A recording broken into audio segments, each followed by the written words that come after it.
guest who's never given a radio interview before. Her name is Julianne Mckinney. For those of you who don't know who she is, she's an expert in electronic harassment and surveillance, former military background. And those of you who follow this story on my show many may know who she is and the importance she has in this field, which is going to lay some very solid credibility to what we've been talking about. So this interview is quite important, and I want you to remember that as we go along. She's a very, very well-read person. We're going to get to that in a minute.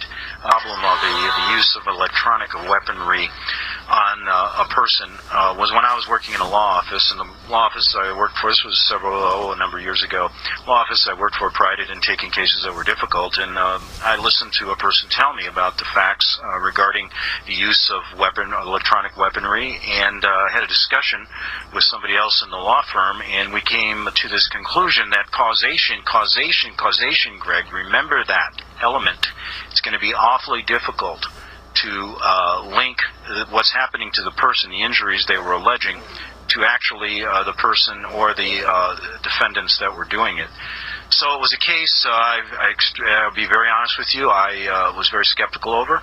But as a journalist, I started to interview a number of people, and I would like to say that this issue, after a number of years, has come up to one at the top in my list as a problem in our country. I've talked to hundreds of people all around the country who are experiencing things that are just unbelievable.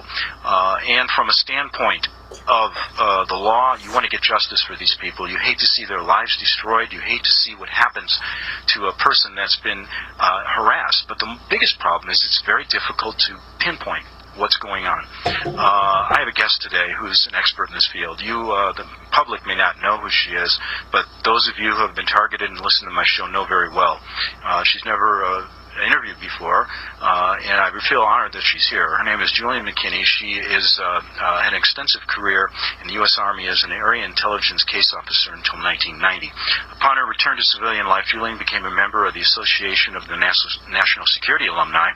That is an organization of former intelligence officers dedicated to exposing excesses by the U.S. intelligence services. Julianne became the director of the Electronics Surveillance Project under their auspices, and such, she authored the publication Microwave Harassment and Mind Control Experimentation in 1991. She kept that electronic surveillance project going for 4 years by funding it with her own personal funds obtained through her military benefits pay. Julianne did not copyright her work, and it is out in the public domain for the public good. Microwave Harassment and Mind Control Experimentation. The public has taken her hard copy publication and uploaded it to several thousand domain sites over the past 15 years.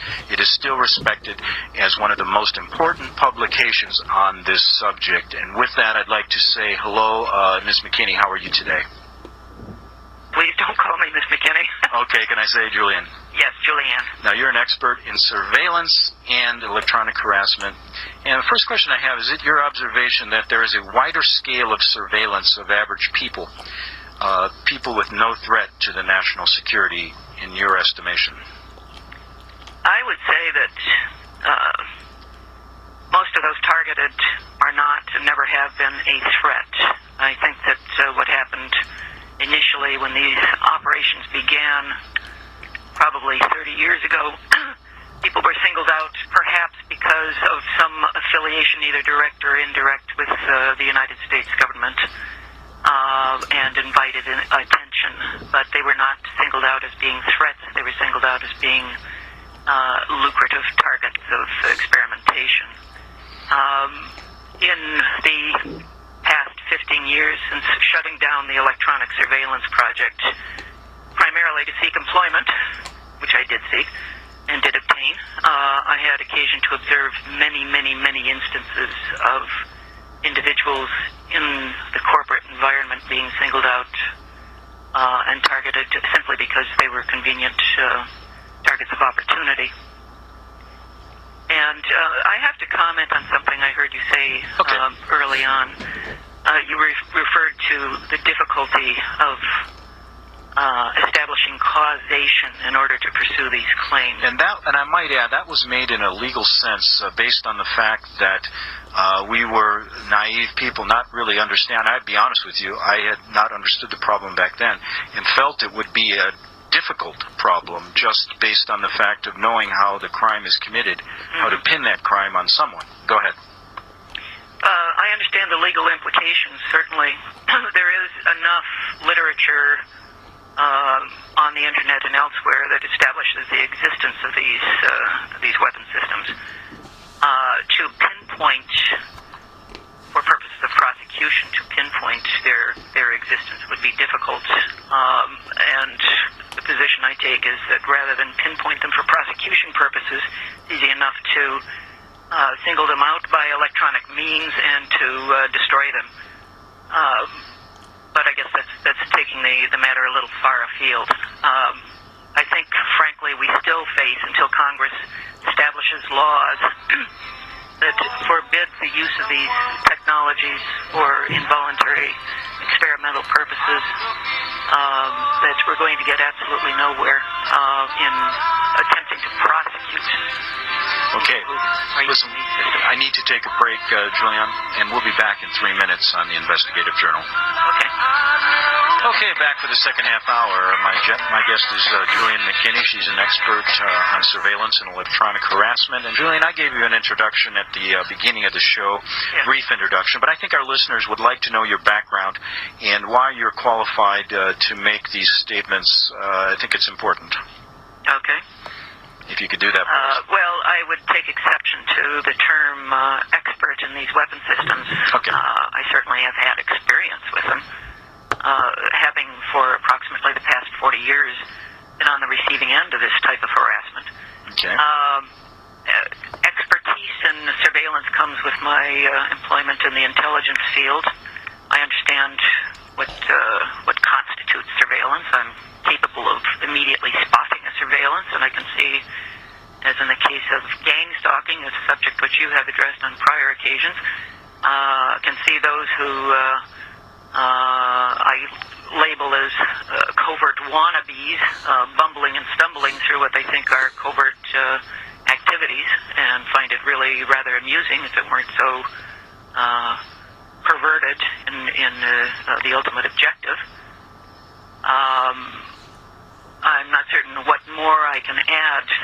I do have experience with these weapon systems. I've had sufficient opportunity over these past many years to observe the progressive spread of these harassment operations, and I'm talking specifically about electronic weapon systems. Well, you've been a voice, a strong voice for warning people of these systems for at least the past 10 years regarding the installation of specialized electronic equipment on utilities. What are these electronics, and what are their capabilities? Their capabilities generally are to inflict pain in highly focused fashion,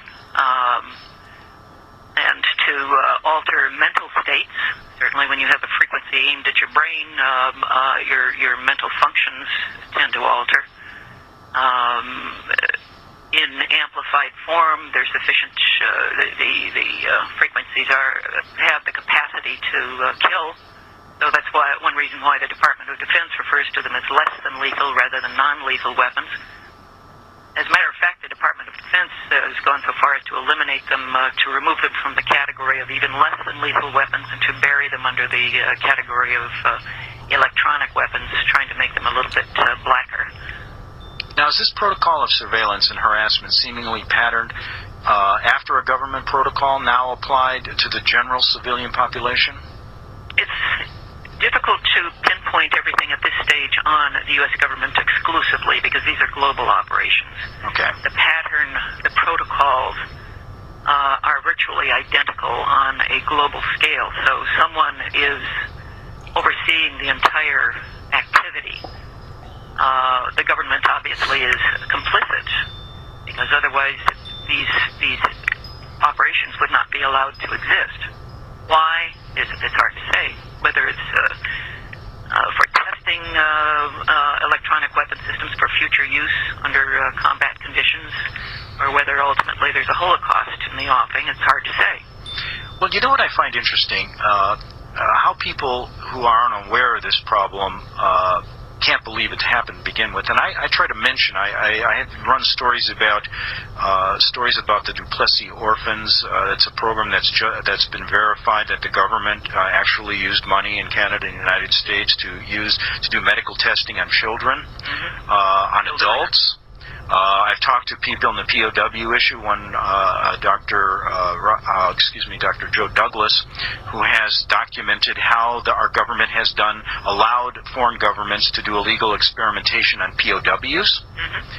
So why would people think they wouldn't allow it on just average citizens? Just in your mind, do you have an answer for people? And what do you think about that? Why wouldn't they allow it? Yeah, I mean, my thing is they're doing it, but some people that deny it can't believe that our government would do something like this. You'll find, even among the community of, I hate using slang terms, but the term TI is common, referring to targeted individuals. Okay. Those are people who fully realize that they are on the receiving end of electronic weapons systems. But even amongst TIs, there is the perception in certain areas that our government would not do this. It's a case of not recognizing reality. First of all, if this were not being done by our government, Congress would step in because of the hundreds of complaints they have received, thousands of complaints, no doubt, over the past 10, 15 years from citizens who recognize what's going on.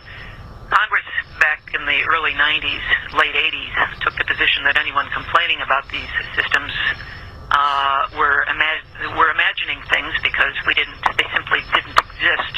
Within 2 years, by 1992, they were off the drawing boards and, in fact, being fielded and conveyed to law enforcement agencies. Congress recognizes that these weapons systems exist and funds them, and knows, as a result of appropriate briefings, what the bioeffects can be, yet they have passed no legislation prohibiting their use under unconstrained experimental circumstances. That's number one. Number two, given that these systems draw on existing power grids, it would be necessary for the FCC as a minimum and the Department of Energy as a minimum to have some oversight and control over what is going on. So obviously, with Congress, the FDA, and the Department of Energy, the FCC and the Department of Energy are knowledgeable and yet unwilling to do anything about it. So there is complicity, but the question is, whose bidding is the U.S. government allowing these operations to take place? Now, from your experience, how intense is this surveillance of targeted individuals? And tell us about the ways that this is accomplished. From what I have observed, first of all, I should explain that the standard, as I addressed this in microwave harassment, mind control experimentation, there was a pattern that was unfolding when I was dealing with other targeted individuals who had contacted me. There was a pattern of harassment which indicated that there had been some surveillance going on, some monitoring of their private lives. There had been entry into their houses. There was systematic harassment, and then ultimately, as part of a softening up process, and then ultimately electronic harassment would follow, which would include the inducement of auditory input, which is now being referred to as V2K. In answer to your question, I'm not certain if I think I'm probably missing the point there, but in order to target someone, it requires that that person be put under surveillance, so that their personality traits, their capacity to interrelate with people, their capacity for corruption or non-corruption, that seems to be a critical point, and even their religion factors into it. Following a period of harassment, they are singled out for preliminary stages of harassment, which would include gang stalking, entry of their private homes and apartments, followed by gradually intensified and ultimately extremely intensified electronic harassment. This is a pattern that has unfolded over and over and over. You've been following this for years and years and years. Is there any way that you can give our listeners a kind of an idea of how widespread this problem is in terms of numbers in our country and compared to maybe overseas? Well, I would say that the persons who have realized what's going on are just a drop in the bucket. The persons whom I have seen being targeted are completely unaware of what's happening. So those who are complaining of this are, as I said, a tip of the iceberg. I would say this is probably very, very widespread. But I can't, under the circumstances, come up with any figures. Many thousands, no doubt, are involved. But I would say that the bulk of those are running to their doctors and taking totally unnecessary prescription drugs to cure ailments that, in fact, don't exist. I guess that you have to ask this question, even though it's very difficult to answer, and you mentioned, you said it earlier, but I really have to ask it because it's on my mind, and I know it's always in the back of everyone's mind when they think of this problem. Why?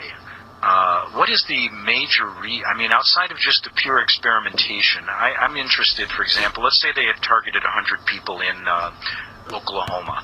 What are they, first of all, why are they doing it? Is it for basically a blanket statement controlling the population? Or, and what do they do with this information once they get it? I don't think they do anything with the information once they get it other than to establish a harassment protocol which will follow that targeted individual for the rest of his or her life. Why are they doing it? I see a number of reasons.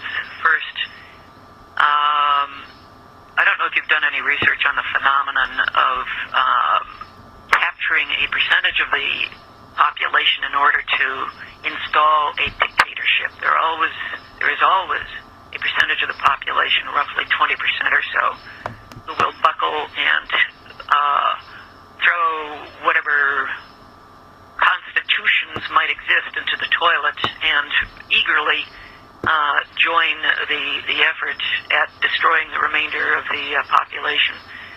Part of the problem, or part of the objectives that they are seeking, obviously, is testing the latest and greatest in electronic weaponry and other forms of technologies. A part of it is to control and choreograph those who are involved in these harassment operations on the dispensing end. And it would appear that those being targeted are simply objects who I see as ultimately being disposable. In other words, I think that once full control is established over a major percentage of the population, and enough of the population is silenced and unwilling to stick their necks out, that we inevitably would be heading toward a holocaust. The question, if I was, for example, let's say we have a person who suspects, and let's just for hypothetical purposes say this person is being targeted, okay? Now, tell our listeners, because I've always wondered this myself, okay, I'm sitting in my house, and I see around me there's telephone poles, there may be a tower in the distance that I don't see that handles the cell phones. There's, of course, a grid of electric going on around me.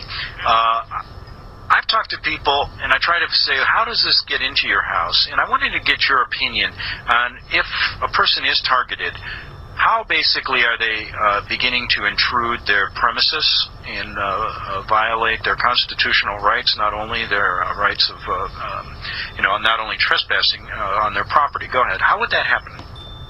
Now, are you talking about how would the frequencies impact upon upon them, and how would they first become aware of it, or how would they first become aware of the fact that their privacy has been violated? Well, no, I guess I didn't explain the question right. I guess I wanted to know how they physically are doing it. I mean, are they using a cell tower? Are they using a truck that's in the distance? How is this being transmitted into the home to target the person and to use this weaponry on them from your experience? Well, first of all, in order to target a person, you have to be able to see that person, and while they may not be able to, they may, on entering the house, have implanted miniature cameras, miniature microphones, as a means of further monitoring the person, but that is not necessarily the means by which they home in on a person. There are plenty of technologies that allow for the imaging of a person who might be sitting in a chair, as you mentioned you might be. Using infrared imagery techniques, for example, they can capture your image by monitoring the concentration of heat emanating from your body using certain acoustical frequencies. They can detect mass. And using sophisticated computer software, they can convert those images to likenesses on computers, which conceivably could be used in a software program that would be connected to an electronic weapon system. And in that context, I should point out that while devices draw on the existing power grid, and while yes, indeed, they do involve microwave towers. Sounds like you've got a commercial coming on. Yeah, we do. And thank you for making my job easier. We'll be back in 3 minutes on the Investigative Journal. I've put this in the top 3 of my stories that I believe are important that the American people need to deal with. Because as Ms. Mckinney, who is, I consider her an expert, she would only say she's an authority, but let me tell you, Julian, you are an expert in this. The reasons could be, like she said before we went into the break, and total testing of our population to see, basically, perhaps maybe there is a Holocaust in the future or a dictatorship in the future, and they want to see how people react to it. That may be a simplistic way to look at it, but not the simplistic way that Julian looked at it, but my way of explaining it. But let's get back to some of the things here in the last few minutes that are important. What can you tell us, Julian, about the use of microwave energy on citizens in terms of the existence of such a program and the nuts and bolts of what they do? Microwave energy is only one aspect of the entire electromagnetic frequency spectrum. Microwaves can be lethal depending upon how they're used. Obviously, in order to achieve appropriate effects on people, they have to be pulsed, because otherwise the individual would be cooked from the inside out. The objective of using microwaves, as opposed to other electromagnetic frequencies, would be to inflict extremes of pain, to cause thermal heating. That's a common complaint, which leaves a hot spot on the skull. And again, primarily just to inflict extremes of pain. I was just wondering, we kind of skipped over or didn't quite complete a preceding topic. Oh, go ahead. We were talking about use of the electrical grid throughout the country, the use of microwave towers, the use of devices affixed to poles that are connected to power lines. But what wasn't addressed, or what you haven't mentioned, is also that these weapon systems are used by neighbors surrounding persons who've been singled out as targets of opportunity. And these people... Are they solicited to do this, or what? That's something that I've been pondering for quite some time. Again, what I've noticed is there seems to be a predominance of a particular religion that makes it particularly easy for them to cooperate. Well, listen, let's talk about that after the break. I got a short break, and then I've got something to some business I have to take care of for 3 or 4 minutes, and then we'll get back for our second hour with Julianne Mckinney. We'll take some calls back in 2 minutes on the Investigative Journal by some of the TIs, and that's targeted individuals. Now, that song rose to #1 without any publicity on the internet, and that song called TI. We'll play that again, Dr. McKinney. I think hits the nail on the head. I mean, there's a lot of people out there suffering, and I know you're one person, an authority in this field, and for my guests who are just picking us up this hour, Julianne Mckinney is a very highly regarded person in the field of electronic weaponry and surveillance in studying this issue. She's a former area intelligence case officer until 1990 in the Army. And her credentials can be found, will be found. You can go to rbnlive.com and go to my archives on the Investigative Journal and read about that. But she's well qualified. She's still with us this hour.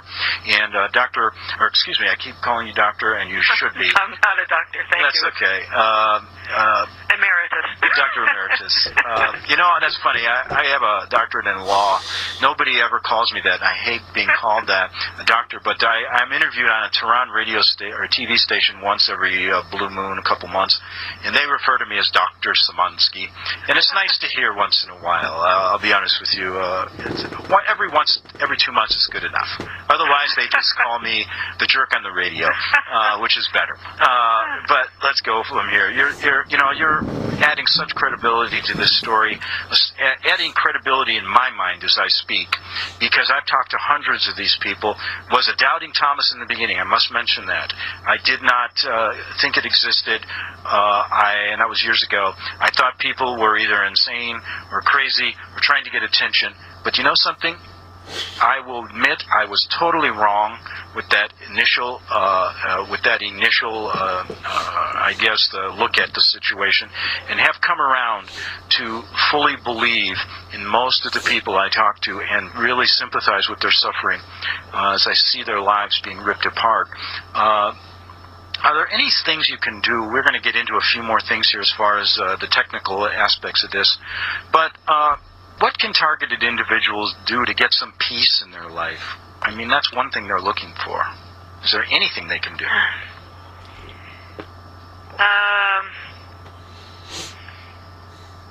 It's a difficult question.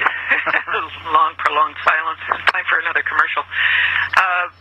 It's very difficult to advise targeted individuals on how to acquire peace.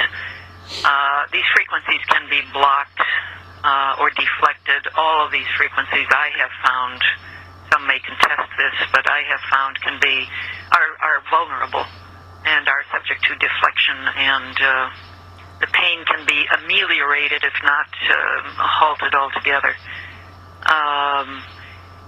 Finding peace by writing to members of Congress or to state legislators might not be the better alternative, because you will be treated as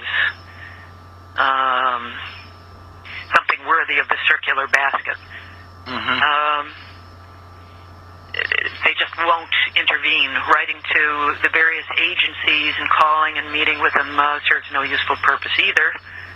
Because they will say there are no laws prohibiting these types of activities. They can't say, for example, the FBI, and I was given this statement on a number of occasions, there are no laws prohibiting experimentation with these weapon systems. You're talking to the wrong people. So my advice would be to do what you can to secure your premises, because so long as your house is or apartment is being entered, you are susceptible to, in addition to being targeted by electronic weapons, there is the potential for having drugs surreptitiously put in your food. And I'm not exaggerating there. I had a few targeted individuals that I talked to send me some questions they would like to ask you. Certainly. And one was, are targeted individuals also broadcast around the country via closed-circuit TV? And what purposes does this serve? I'm fully in the dark on this question, but go ahead. Okay. I have seen evidence of a closed-circuit TV, and it seems to be some form of major source of entertainment and perhaps instruction for the individuals participating in this harassment. I don't know who runs it. I have seen aspects of it on a large screen TV across the street, on which I saw surveillance films of a TI being harassed, obviously in an office environment, gang stalked. Shows brain scans and is otherwise a very sophisticated and sleek communications operation. Why would it be used, as I said, either for entertainment, for creating a sense of unity, for identifying persons, TIs, who are to be harassed on the street? I mean, obviously you can't harass someone if you don't know what that person looks like. So it's a means of communicating to the perpetrators, the perps, what a TI looks like. Okay. Now, before I get to some more, when I put out that call for people to call, I got a couple of emails. People now, a lot of times TIs do not want to go public, and they've sent me some emails. I want to get to one in a minute. But one question I have for you is, how can people gather evidence to support their beliefs that this is happening to them? Many people will say, well, it's only a lack of sleep. I mean, you have a sleep disorder. Perhaps there's a problem with your joints. I don't know. It could be anything that the answers are when you suspect you're being targeted. But what kind of evidence do you tell people to gather to support their beliefs that this is actually happening to them? Well, when you're gathering evidence, obviously you have an objective in mind, and that generally is legal. And what do you want to do with that evidence? There's really nothing you can do with it. But so in the absence of that, the main thing is to try to protect yourself and to alleviate the pain that you're experiencing. Collecting the evidence, if you were to go to, frankly, I strongly recommend that you keep your faculties together and avoid going to see psychiatrists and psychologists, because the pattern that is evolving is that they are highly complicit in these operations. And if you go to a medical doctor, you do not talk about because medical doctors many are also involved. So basically, what you do when you see a doctor is that you define your symptoms and get a very clear statement. Well, we can't figure this out. Well, that's a clear indication that it is not endogenous. It's not part of your system. It's not coming from within you. Then obviously something is happening from outside. If they prescribe drugs and yet can't find the etiology, the basis for your disease, don't take those drugs. Now, earlier we were talking about the fact that they may, who's ever doing this, and you've delineated, you've led a good course into what, you're tracking these people. But what I was getting at was, we never got to the point where if you mentioned something about a religious group that may be targeted. Well, and what did you mean by that? The way, I don't, let me put it this way, I'm not anxious to start a religious war. I have found over the years that the persons involved, both in gang stalking, I've made it a point to get to know these people. I've had to, necessarily. I'm not the type to... Are you talking about the perpetrators or the targets? Perpetrators. Okay. As well as I've been drawing distinctions. And what I have found is that the perpetrators appear to belong predominantly to one particular religion, whereas the targeted individuals do not belong predominantly to that particular religion. And what is the particular religion of the perpetrators? Right. So at this stage, again, I'm not particularly enthused about the idea of starting a religious war, and I have challenged other TIs to get out there and become acquainted with, get to know the people who are harassing them, to draw those distinctions themselves. Because I'm not going to be making brash claims. This is something I've observed over the past 10 years. That's fair enough. And we maybe perhaps I could talk to you about it just from my own knowledge off the air, and maybe that would be fine. I'll keep your name out of it at that point and let people know what the targeted group may be and what the other group may be. There is a religious influence, but that's not to say that these people aren't just being used as puppets by some broader interest. Very good point. Can you stick with us one more segment of 5 minutes? Okay. Looking to Julianne Mckinney, our last segment, and Julianne's an authority in the use of surveillance and electronic weaponry. And this is an email question, kind of a technical one, from a TI. And let me read this to you, and perhaps you could answer it. Are the protocols for each individual modified? Based to custom tailor it for the specific targeted individual, and if so, how does this process work? Yes, indeed, they are modified. There is a basic protocol that the perpetrators begin with, but the TI contributes to the modification. A good example of that would be if someone I'm trying to think of a good example. If the TI feels a need to cooperate, even in the most subtle fashion, with persons who are harassing him or her, he or she will modify his behavior in Pavlovian condition, which alters the protocol. They're constantly, targets are constantly monitored, and if they respond emotionally to a particular trigger, that will be built into the protocol. If the target displays a certain sense of guilt or embarrassment about a subject, that will be built into the protocol. It's an ongoing process.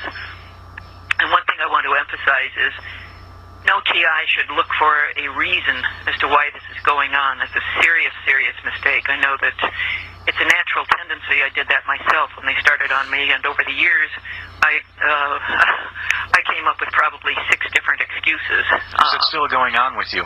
Oh, yes. Not to the degree that it was before, but certainly in very lethal form. And how has it hampered your life? It's come close to being lethal on a number of occasions. I've dealt with gang stalking head on, and essentially put that to rest. I've developed a means for communicating with perps directly, and for making them feel like the trailer trash that they are. So gang stalking is not one of their favorite activities in my case. The primary activity now is to see what I can survive in the way of an induced brain aneurysm or stroke or heart attack. And I just had a caller call me who doesn't want to get on the air, wants to know, does moving help? Moving your location? Running, if you're talking about moving to a completely new location, no. This country is wired to the hilt for immediate transfer. Your protocol follows you wherever you go, so it's a waste of time. Moving about physically in place will not change anything, other than if you make a 180-degree turn, you will notice that the targeting will suddenly stop, because the weapon systems are programmed to focus on a particular area of your anatomy, and if you turn, the targeting will suddenly end. Interesting. If you turn back, it will hit you again. Now, going full circle in the last 2 minutes here, in 1991 you published Microwave Harassment and Mind Control Experimentation. This has been passed around the internet and over thousands of domain sites over the past 15 years. Can you tell us how someone can get a hold of this publication to be informed? It's not copyrighted. All they need to do is plug in